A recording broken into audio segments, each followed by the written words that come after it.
एक्सएलसी news में आप सभी का स्वागत है। मैं रितेश गुप्ता। दर्शकों, जैसे कि हम सब जानते हैं कि आज 12 दिसंबर है, यानी कि जनरल जोरावर सिंह जी की पुण्यतिथि। आज के दिन जो है उन्होंने शहादत पाई थी। इस वक्त जो है हम जम्मू यूनिवर्सिटी के कॉम्प्लेक्स में हैं, जनरल जोरावर सिंह ऑडिटोरियम के लॉन के बाद, जहां पर उनकी मूर्ति का अनावरण जो है माननीय उपराज्यपाल मनोज सिन्हा द्वारा किया गया। जनरल जोरावर सिंह भारत के एक महान सेना नायक थे, जिन्होंने लद्दाख, तिब्बत, बाल्टिस्तान, स्कुर्दू आदि क्षेत्रों को जीता था। जम्मू के महाराजा गुलाब सिंह की सेना में एक साधारण सिपाही के रूप में बढ़ते हुए जोरावर सिंह अपनी योग्यता से सेना नायक वजीर के पद पर स्थापित हुए।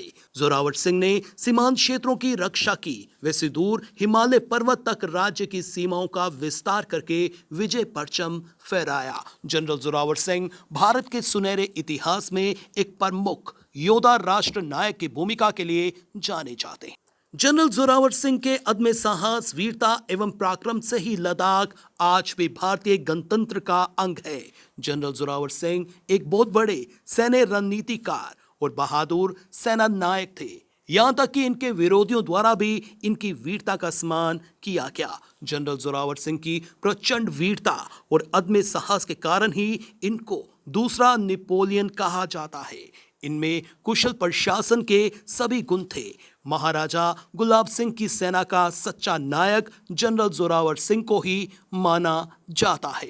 महाराजा गुलाब सिंह इनके व्यक्तित्व और गुणों से प्रभावित थे और 1821 में इन्हें किश्तवाड़ का गवर्नर बनाया गया था। तत्पश्चात ही जोरावर सिंह को वजीर की उपाधि दी गई थी और वे सेना के प्रशिक्षण कार्य में जुट गए। लद्दाख के युद्ध में जोरावर सिंह की कुशल युद्ध नीति का परिचय पूरे विश्व को मिला। जनरल जोरावर सिंह ने किश्तवाड़ के रास्ते से सुरु नदी घाटी को पार कर लद्दाख क्षेत्र में प्रवेश किया था।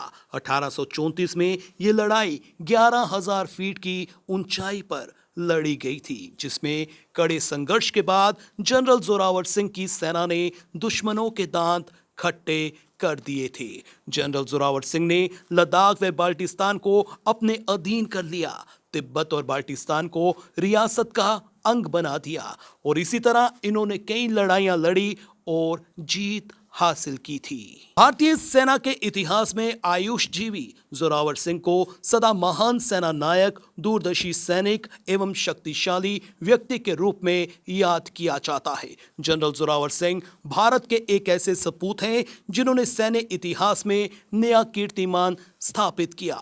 विश्व में कोई ऐसा उदाहरण नहीं मिलता जिसमें किसी सेना नायक की समाधि शत्रु पक्ष ने बनाई हो, लेकिन जोरावर सिंह के अद्भुत पराक्रम से प्रभावित होकर तिब्बतियों ने तोयो नामक स्थान पर इनकी समाधि बनाई। कहते हैं तकला कोट के नजदीक तोयो में एक लाल रंग की मिट्टी की समाधि बनी है, जो कि परमवीर जोरावर सिंह जी की समाधि है।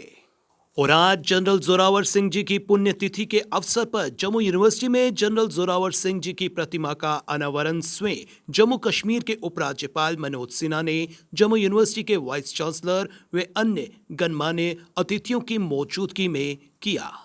इस समय जम्मू यूनिवर्सिटी के वाइस चांसलर मेरे साथ हैं। आइए इनसे जानने की कोशिश करते हैं।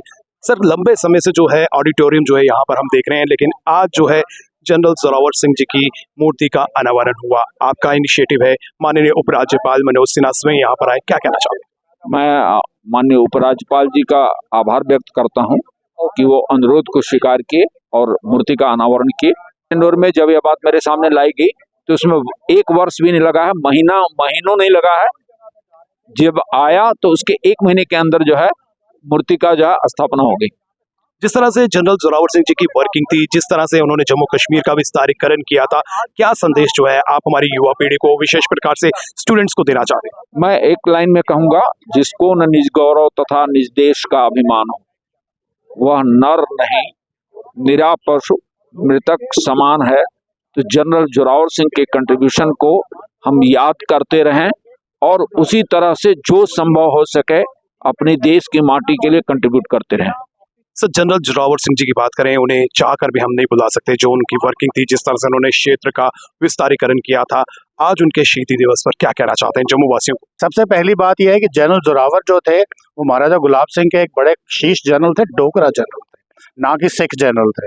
वो सिख आर्मी में कब गए अलग बात है, परंतु वो डोगरा जनरल थे और उन्होंने उनकी सूझबूझ, हालांकि वो कोई फॉर्मली एजुकेटेड नहीं थे, कोई पढ़े लिखे नहीं थे, बट उनकी जो स्ट्रेटेजिक लेवल था, जो सोच थी, वो बहुत आगे थी। और J&K स्टेट जो चित्राल्स के आगे से शुरू होती है, गिलगित बाल्टिस्तान, लद्दाख, वेस्टर्न तिब्बत, एक्साई चिन वगैरह वगैरह, ये सब जनरल जोरावर की दी हुई है। तो लोगों को ये पता होना चाहिए भारत का जो मुकुट है वो किसने दिया है, वो जनरल जोरावर ने और जनरल महाराजा गुलाब सिंह के साथ मिलके उन्होंने बनाया है। दूसरी बात ये है कि हम लोग देश में हमारे बहुत सारे विदेशी योद्धा हैं जिनको हम बहुत मानते हैं। अलेक्जेंडर द ग्रेट बोलते हैं हम उनको, नेपोलियन बोलते हैं, यहाँ तक कि जनरल जोरावर को बोला जाता है कि नेपोलियन ऑफ द ईस्ट। पर मैं आपको बता दूं, अगर जनरल जोरावर नेपोलियन से पहले पैदा हुआ जाता तो नेपोलियन को बोला जाता general Zorawar of the west. अभी ये जो इतनी सारी स्टेट बनी है और हमारे हीरोज, मैंने जो एक्सटर्नल बोले हैं, इंटरनल मान लो शिवाजी महाराज, हमें बहुत गर्व है उन पे, उन्होंने बहुत अच्छा काम किया है। महाराणा प्रताप, हमें उन पे भी बहुत गर्व है। महाराजा रंजीत सिंह जिन्होंने अभी सिख रियासत बनाई, हमें उन पे बहुत गर्व है। परंतु जो काम जनरल जोरावर ने किया है वो उन्होंने किया है उस ऑल्टीट्यूड पे जहाँ पे चलना मुश्किल है, जहाँ पे आज भी आप नहीं जाते हो। आज इंडियन आर्मी अगर लद्दाख में बैठी है, लाइन ऑफ एक्चुअल कंट्रोल में, सियाचिन में बैठी है, तो कितने लॉजिस्टिक्स चीजों के साथ बैठी हुई है। उनके पास कुछ नहीं था, कपड़े भी नहीं थे उनके पास उस वक्त, एमुनिशन की कमी थी, कोई लॉजिस्टिक्स ट्रेन नहीं थी, और नॉर्मल हवा में सांस लेने के लिए ऑक्सीजन भी नहीं थी। पर फिर भी वो सारे बांके लड़ाके जो डोगरे थे वो लड़े और जीते, और जनरल जोरावर की फौज में जीते। फिर उसके बाद उनके जो ऑल्टीट्यूड जिसपे वो ऑपरेट कर रहे थे वो सारे 15,000 फुट से ऊपर थे, जबकि हमारे बाकी के योद्धा, जो चाहे वो अलेक्जेंडर हो, नेपोलियन हो, शिवाजी महाराज हो, या महाराणा प्रताप हो, या महाराजा रंजीत सिंह हो, वो सब के सब छोटे ऑल्टीट्यूड पे थे जहां आसान से आप लड़े जा सकते हैं। नंबर 2, वो सब के सब डिफेंसिव बैटल्स में थे, बहुत कम ऑफेंसिव बैटल्स बहुत कम लेवल पे थी। और जबकि जनरल जोरावर की 100% ऑफेंसिव थी और वो डिफिकल्ट टेरेन में थी, अननोन जगह पे थी। यहाँ पे इवन बोला जाता था कि लद्दाखियों के यहाँ पे जो गोम्पा होते हैं उसके अंदर भूत प्रेत होते हैं, वहां जाना मुश्किल है, वहां कोई जाता नहीं था। इन्होंने वहां जा करके उसको करा। फिर उसके बाद जो ये सारी की सारी रियासतें, जो मैंने बड़े बड़े लोगों के नाम लिए हैं आपके सामने, जब उनकी डेथ हुई तो उनकी रियासतें खत्म। मराठा एम्पायर शिवाजी के बाद खत्म होगी, और आपकी जो महाराणा प्रताप का भी वही, महाराजा रंजीत सिंह का भी वही, अलेक्जेंडर का भी वही। परंतु ये रियासत 101 साल चली। तो ये जो दूसरा पॉइंट जो मैंने बोला, जिसकी वजह से एक फाउंडेशन बनी थी हमारी J&K स्टेट की, वो एक बहुत बड़ी बात थी, और ये हमें गर्व होना चाहिए। और हमें अगर जनरल जोरावर को हम शीर्ष स्थान नहीं देना चाहते ahead of Shivaji, ahead of Maharana Pratap या अहेड ऑफ महाराजा रंजीत, कम से कम उनके बराबर होना चाहिए। और ये काम हम डोगरों ने करना है, हमारे लिए कोई बाहर के लोग नहीं आगे करेंगे। बाहर के लोग, जैसे हमारे सिख भाई हैं, सिख एम्पायर के पुराने जो हिस्टोरियंस हैं, वो क्लेम करते हैं कि जनरल जोरावर उनके थे, क्योंकि वो उनकी शख्सियत इतनी बड़ी थी, उनके काम इतने बड़े थे, इसलिए बाकी लोग उनको क्लेम करते हैं। इस वक्त जनरल जोरावर सिंह जी की परपोत्री हैं रिया जी, आए इन्हीं से जाने की कोशिश करते हैं। जनरल जोरावर सिंह जी की बात करें, आज उनकी प्रतिमा का अनावरण किया गया, क्या कहना चाहते हैं? बिल्कुल, ये बहुत बड़ी बात है। मुझे लगता है सारे डोगरा हम पे प्राउड कर रहे होंगे, क्योंकि बहुत सारे लोगों का सपना था कि जनरल जोरावर सिंह जी की प्रतिमा जो है वो जनरल जोरावर सिंह ऑडिटोरियम के बाहर लगे। और हम कल लोगों से मिले तो कुछ लोग इमोशनल हो गए कि आप इतना बड़ा काम कर रहे हैं, प्रतिमा यहाँ पर लगा रहे हैं। लेकिन मेरा मानना है कि जब तक आप शिद्दत से किसी चीज़ को नहीं चाहते तो वो पूरी नहीं हो पाती। हमने ये 2023 में ही इनिशिएटिव लिया था, ये कोई लॉन्ग पीरियड नहीं है जनरल जोरावर सिंह जी का बस्ट लगाने का। 2023 में हमने इनिशिएटिव लिया, वाइस चांसलर सर इन्होंने हमारी मदद की, LG सर तक हमने बात पहुंचाई, और बस्ट आपके सामने है, अनावरण आज LG सर ने किया है। मुझे लगता है इससे ना जनरल जोरावर सिंह जी को बच्चे पहचानेंगे, क्योंकि हमने कुछ इवेंट्स में जाते हैं, हमने देखा है वहाँ पे जनरल जोरावर सिंह जी का नाम लेते हैं, लेकिन बच्चे पीछे से चिल्लाते थे जनरल जोरावर सिंह ऑडिटोरियम है, ऑडिटोरियम है। तो अब मुझे लगता है ऑडिटोरियम को भी पहचान मिली जनरल जोरावर सिंह ऑडिटोरियम की, कि जनरल जोरावर सिंह जी ने कितनी बाउंड्रीज एक्सटेंड की हैं, लेह लद्दाख, तिब्बत, बल्तिस्तान जैसे इलाकों को अपने देश के साथ मिलाया। हमें तो पूजना चाहिए, आज दुश्मनी देश इनको पूज रहा है जनरल जोरावर सिंह जी को।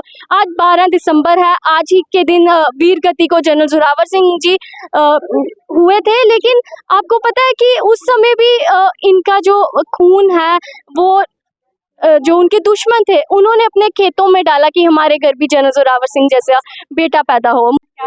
सर, आपका नाम? अशोक शर्मा वशिष्ठ। अशोक जी, मैं जिस तरह से आपसे ये जानना चाहता हूँ, जम्मू कश्मीर की बात करें तो जम्मू कश्मीर में कई वीर हुए हैं और हर वीर की जो है हम गाथा गाते हैं। जनरल जोरावर सिंह जी की बात करें, उनकी वर्किंग, उनकी कंट्रीब्यूशन को हम चाहकर भी नहीं भुला सकते। आज उनका शहादत दिवस है, क्या कहना चाहते हैं? जी, जनरल जोरावर सिंह जम्मू कश्मीर के महान सपूत, जिन्होंने देश के लिए बहुत कुर्बानियां दी और इस देश की सीमाओं को बढ़ाने में महत्वपूर्ण योगदान दिया। अगर हम इनको जम्मू कश्मीर का नेपोलियन कहें तो गलत नहीं होगा। और हिमालय में जहाँ पर लेह में लोग जाते हुए उधर कांपते हैं और -50 डिग्री टेम्परेचर रहता है, और उसमें जाकर लड़ाई करना और जीत करना, इसको मैं नमन करता हूँ। इनका कोई मुकाबला नहीं है। हालांकि मैं लेह में गया हूँ, सारा घूमा हूँ और वो भी इलाके देखे जहाँ पर इन्होंने लड़ाई की थी। तो मैं ये धन्यवाद सौभाग्यशाली हूँ कि मैं इस रियासत में पैदा हुआ कि जहाँ के जनरल जोरावर सिंह हैं। इस वक्त मेरे साथ दीक्षा जी हैं, जो जनरल जोरावर सिंह जी की फैमिली को बिलोंग करती है, 6 जनरेशन से है। मैम, जिस तरह से लंबे समय से जो है इंतजार किया जा रहा था, आज वो पल आ गया, क्या कहना चाहते हैं? बिल्कुल, पहले तो डोगरा समाज को बहुत बहुत मुबारकें कि बहुत 2007 में अगर बात करूँ तो ये ऑडिटोरियम जो था वो इनॉग्रेट हुआ था, और आज 2023 जबकि मतलब एलजी सर का जो टेन्योर है वो चल रहा है यहाँ पर, एलजी श्री मनोज सिन्हा जी, उन्हीं की बदौलत मैं कहूँगी कि उनकी बदौलत यहाँ पर जो है स्टैचू लगा है। General Zorawar Singh memorial education charitable trust और रविंद्र जम्वाल जी जिन्होंने जो स्टैचू है वो बनाया। लेकिन अगर कोशिश जो है जनरल जोरावर सिंह ट्रस्ट की जो है वो हुई है, हमारे बहुत सारे एल्डर्स जो कोशिश कर रहे थे जनरल जोरावर सिंह जी का स्टैचू यहाँ पर लगना चाहिए, लेकिन मुझे लगता है लास्ट की जो सरकारें थी उनको परमिशन नहीं मिल पाई। लेकिन इस दौर पे 2023 में जनरल जोरावर सिंह ट्रस्ट ने ये प्रूव कर दिया कि अगर आप कोई शिद्दत से चीज़ चाहोगे तो हम उसको कर लेंगे। और मुझे लगता है कि ऑडिटोरियम जो खाली था, मतलब ये जो स्पेस मुझे लगता है इस मूर्ति के बिना खाली रहता था, और जोरावर सिंह ऑडिटोरियम की जो शान थी वो इस मूर्ति के बिना खाली थी। तो हम बहुत बहुत धन्यवादी हैं एलजी साहब के। जनरल जोरावर सिंह जी की मूर्ति का अनावरण आज कर दिया गया। अब हमारी बारी है कि हमें एक संकल्प लेना होगा और जनरल जोरावर सिंह की जो कंट्रीब्यूशन है, जो उनकी वर्किंग है और जिस तरह से उन्होंने जम्मू कश्मीर का विस्तारीकरण किया था, इनकी गाथाओं के बारे में हमारी आने वाली जनरेशन को जो है हमें जरूर अवगत करवाना होगा। फिलहाल नितिन कनोत्रा और मुझे यानी कि रितेश गुप्ता को दीजिए इजाजत और आप देखते रहे एक्सेलशन न्यूज।